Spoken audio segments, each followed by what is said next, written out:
जय श्री सद्गुरु देवाय नमः। जय श्री गणपति देवाय नमः। ओम नमो भगवते वासुदेवाय नमः। श्रीमद् भागवत महापुराण चतुर्स्कंद 15वां अध्याय। महाराजा पृथु का आविर्भाव और राज्य अभिषेक। श्री मैत्री जी कहते हैं, विदुर जी, इसके बाद ब्राह्मणों ने पुत्रहीन राजा वेन की भुजाओं का मंथन किया। तब उससे एक स्त्री पुरुष का जोड़ा प्रकट हुआ। ब्रह्मवादी ऋषि उस जोड़े को उत्पन्न हुआ देख और उसे भगवान का अंश जान बहुत प्रसन्न हुए और बोले।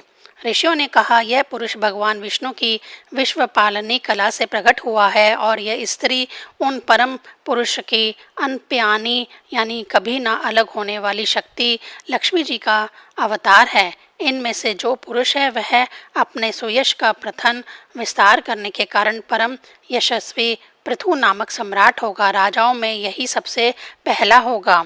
यह सुंदर दांतों वाली एवं गुण और आभूषणों को भी विभूषित करने वाली सुंदरी इन पृथु को ही अपना पति बनाएगी। इसका नाम आर्ची होगा। पृथु के रूप में साक्षात श्री हरि ने अंश ने ही संसार की रक्षा के लिए अवतार लिया है और आर्ची के रूप में निरंतर भगवान की सेवा में रहने वाली उनके नित्य सहचरी श्री लक्ष्मी जी ही प्रकट हुई हैं। श्री मैत्री जी कहते हैं, विदुर जी, उस समय ब्राह्मण लोग पृथु की स्तुति करने लगे। श्रेष्ठ गंधर्वों ने गुणगान किया, सिद्धों ने पुष्पों की वर्षा की, अप्सराएं नाचने लगी, आकाश में शंख, तुरही, मृदंग और दुदुम्बी आदि बाजे बजने लगे। समस्त देवता, ऋषि और पितर अपने अपने लोकों में वहां आए। जगत गुरु ब्रह्मा जी देवता और देवेश्वरों के साथ पधारे। उन्होंने वेन कुमार पृथु के दाहिने हाथ में भगवान विष्णु की हस्तरेखाएं और चरणों में कमल का चिन्ह देकर उन्हें श्री हरि का ही अंश समझा, क्योंकि जिसके हाथ में दूसरी रेखाओं से बना बिना कटा हुआ चक्र का चिन्ह होता है वह भगवान का ही अंश होता है। वेदवादी पुरुषों ने महाराजा पृथु के अभिषेक का आयोजन किया। सब लोग उसकी सामग्री जुटाने में लग गए। उस समय नदी, समुद्र, पर्वत, सर्प, गो, पक्षी, मृग, स्वर्ग, पृथ्वी तथा अन्य सब प्राणियों ने भी उन्हें तरह तरह के उपहार भेंट किए। सुंदर वस्त्र और आभूषणों से अलंकृत महाराजा पृथु का विधिवत राज्याभिषेक हुआ। उस समय अनेकों अलंकारों से सजी हुई महारानी आर्ची के साथ वह दूसरे अग्निदेव के सदृश जान पड़ते थे।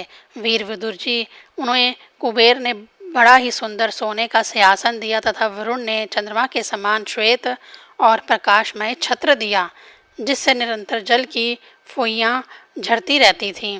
वायु ने 2 चवर, धर्म ने कीर्तिमय माला, इंद्र ने मनोहर मुकुट, यम ने दमन करने वाला दंड, ब्रह्मा ने वेदमय कवच, सरस्वती ने सुंदर हार, भगवान विष्णु ने सुदर्शन चक्र, विष्णु प्रिया लक्ष्मी जी ने अविचल संपत्ति, रुद्र ने 10 चंद्रहार चिन्हों से युक्त कोश वाली तलवार, अंबिका जी ने 100 चंद्राकार चिन्हों वाली ढाल, चंद्रमा ने अमृतमय अश्व, विश्वकर्मा ने सुंदर रथ, अग्नि ने बकरे और गौ के सींगों का बना हुआ सुदृढ़ धनुष, सूर्य ने तजोमय बाण, पृथ्वी ने चरण स्पर्श मात्र से अभीष्ट स्थान पर पहुंचा देने वाली योगमयी पादुकाएं, आकाश के अभिमानी ग्रह देवता ने नित्य नूतन पुष्पों की माला, आकाश विहारी सिद्ध गंधर्व आदि ने नाचने, गाने, बजाने और अंतर्ध्यान हो जाने की शक्तियाँ।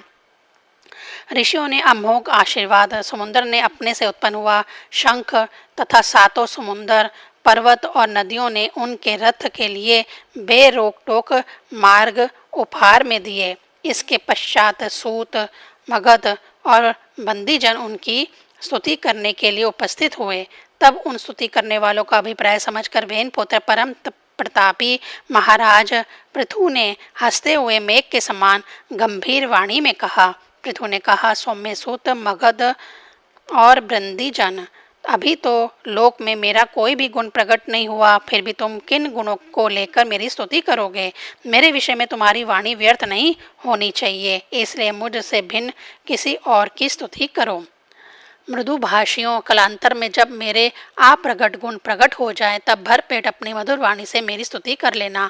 देखो, शिष्ट पुरुष पवित्र कीर्ति श्री हरि के गुण अनुवाद के रहते हुए तुच्छ मनुष्यों की स्तुति नहीं किया करते। महान गुणों को धारण करने में समर्थ होने पर भी ऐसा कौन बुद्धिमान पुरुष है जो उनके ना रहने पर भी केवल संभावना मात्र से स्तुति करने वालों द्वारा अपनी स्तुति कराएगा। यदि वह विद्याभ्यास करता तो इसमें अमुक मुक गुण हो जाते। इस प्रकार की स्तुति से तो मनुष्यों की वंशना की जाती है। वह मंदमती यह नहीं समझता कि इस प्रकार तो लोग उसका उपहास ही कर रहे हैं।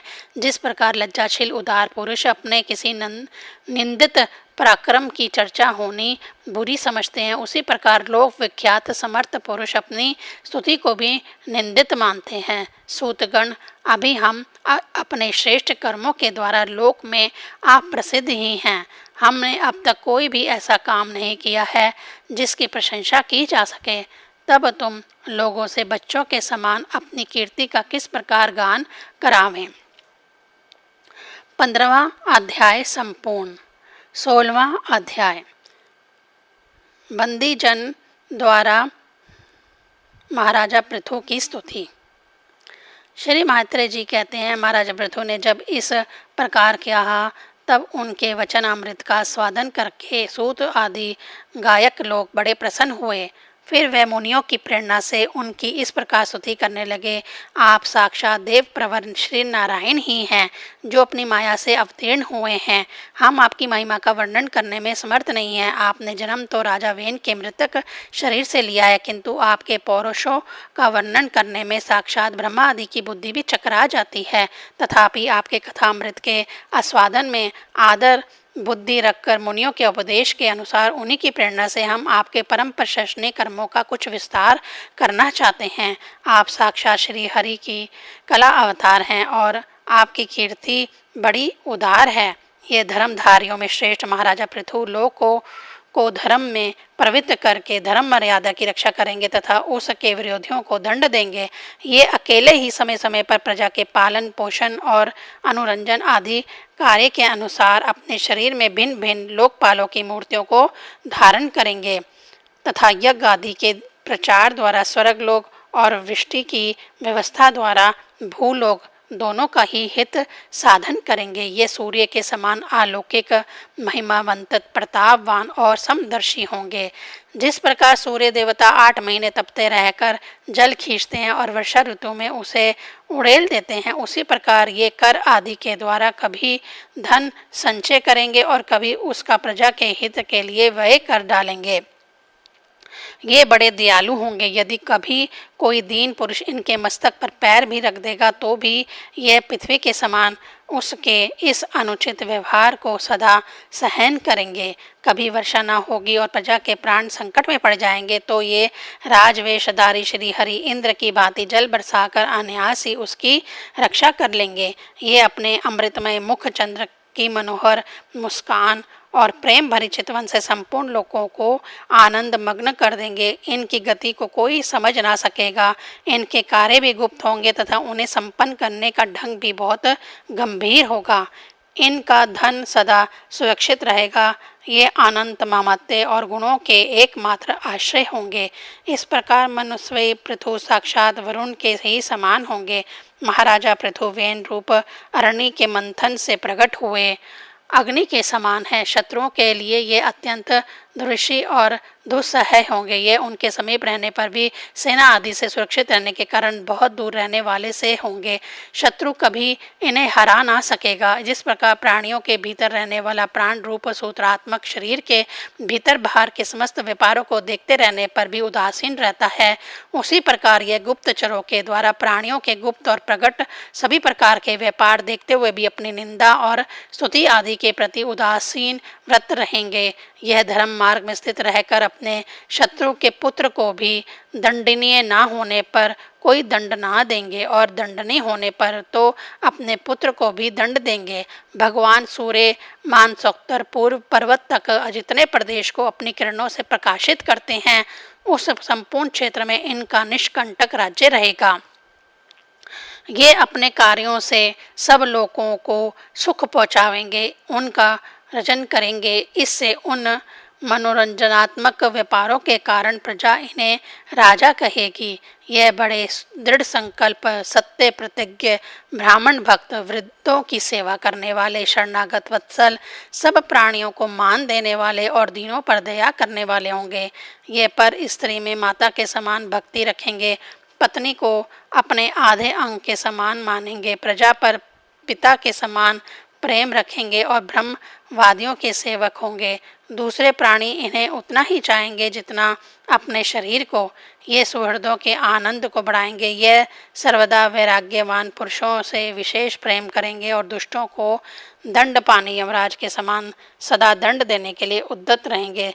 तीनों गुणों के अधिष्ठाता और निर्विकार साक्षात श्री नारायण ने ही इनके रूप में अपने अंश से अवतार लिया है। जिनमें पंडित लोग अविद्यावश प्रतीत होने वाले इस नानत्व को मिथ्या ही समझते हैं। ये आदित्य वीर एक छत्र सम्राट होकर अकेले ही उदयाचल पर्यंत समस्त भूमंडल की रक्षा करेंगे तथा अपने जयशील रथ पर चढ़कर धनुष हाथ में लिए सूर्य के समान सर्वत्र प्रदक्षिणा करेंगे। उस समय जहाँ तहाँ सभी लोकपाल और पृथ्वी पाल इन्हें भेंटे समर्पण करेंगे। उनकी स्त्रियां इनका गुणगान करेगी और इन आदि राज को साक्षात श्री हरि ही समझेंगी। ये प्रजापालक राज अधिराज होकर प्रजा के जीवन निर्वाह के लिए गो रूप धारणी पृथ्वी का दोहन करेंगे और इंद्र के समान अपने धनुष के कोनों से बातों की बात में पर्वतों को तोड़ फोड़ कर पृथ्वी को समतल कर देंगे। रणभूमि में कोई भी इनका वेग नहीं सह सकेगा।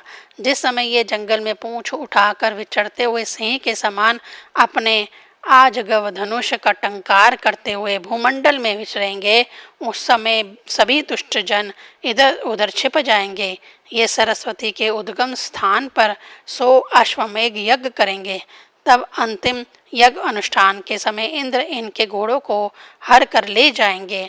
अपने महल के बगीचे में इनकी एक बार भगवान सनत कुमार से भेंट होगी। अकेले उनकी भक्ति पूर्वक सेवा करके यह उस निर्मल ज्ञान को प्राप्त करेंगे जिससे पर ब्रह्म की प्राप्ति होती है। इस प्रकार जब इनके पराक्रम जनता के सामने आ जाएंगे तब ये परम पराक्रमी महाराज जहाँ तहाँ अपने चरित्र की ही चर्चा सुनेंगे।